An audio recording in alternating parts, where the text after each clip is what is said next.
All right, Martin Popoff here, back again with another edition of Reliving Old Reviews as a Useless Tool of Confusion.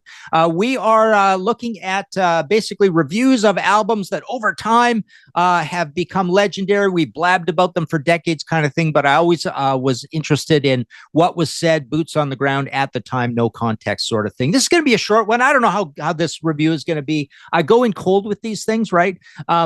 And this is not a very long one. And frankly, I'm not crazy about the source because I've been going through a lot of record mirror and disc lately. So this is from May 22nd, 1976. And man, there are a lot of forgotten bands in this magazine at the time. But yeah, they got a review section. The reviews aren't particularly long. So let's see what David Brown has to say about this. This is he calls it Blackmore's Rainbow Rising. So I think he gets the band name wrong and the album name wrong, because the name of the band is Rainbow and the name of the album is Rising, right? So yeah, Blackmore's Rainbow Rising. Pretty weird. Okay. He says, it has been a good time for heavy metal freaks lately, with new albums from UFO, Judas Priest, Baker Gurvitt's Army in swift succession, and now this set from Richie Blackmore's Motley Crue. That's pretty cool. So we got to mention a Motley Crue, but he's just a CREW. It's obviously not the real Motley Crue, but this proves the point why I like doing these shows, because who does he group this together with? UFO, Judas Priest, and Baker Gurvitt's Army, who are actually a pretty cool band. Not particularly heavy metal, but they can rock out a little bit, right? And I love that he says heavy metal freaks, right? 1976. So that's kind of cool. The album starts off deceptively with some untypical keyboards from Tony Carey, then wham, the riffs start building up to the climax solos. Pretty cool. Again, the titles give away the content with Terror Woman and Run with the Wolf. What else could it be but good hard rock, Wizards and all? Gets that right as well. But yeah, nice mention of Tony Carey there with the great intro to Terror Woman that we all love.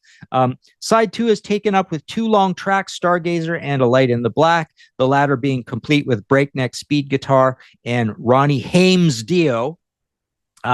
Literally Hames, Ronnie Hames Dio's voice growling into a familiar yelp.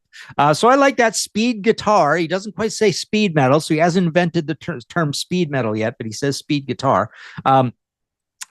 Familiar yelp, twisting around the lyrics, the I'm coming home lyrics. And he puts I'm coming home all in like capital C, capital H, which is kind of funny because this was kind of the working title of this song, right?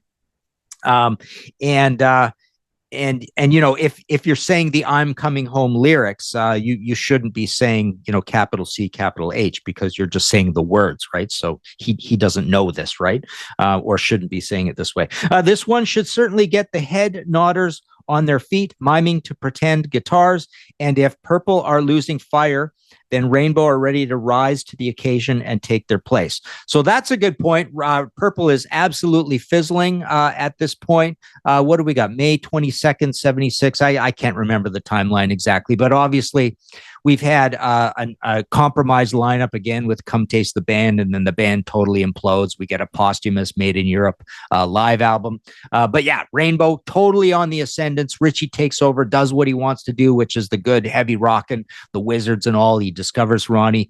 Roger Glover loved this album when he first heard it as well.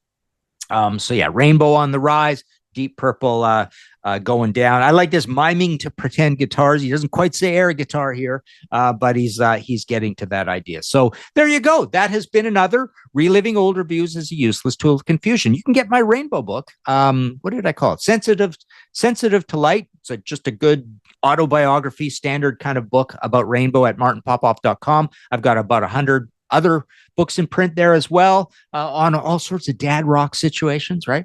And check out my audio podcast as well, History in 5 Songs with Martin Popoff. I'm up to 308 episodes of that. Like, subscribe. You can join our Patreon for, I don't know, I think Marco's got this at like $3 a month or something, and that gets you onto our Patreon list. Hey, do you want to be on a panel kind of thing? And that's how we've met all sorts of great new friends that have been on panels with us. So that's there too. We've got merch, all that good stuff. Check out Grant's show as well.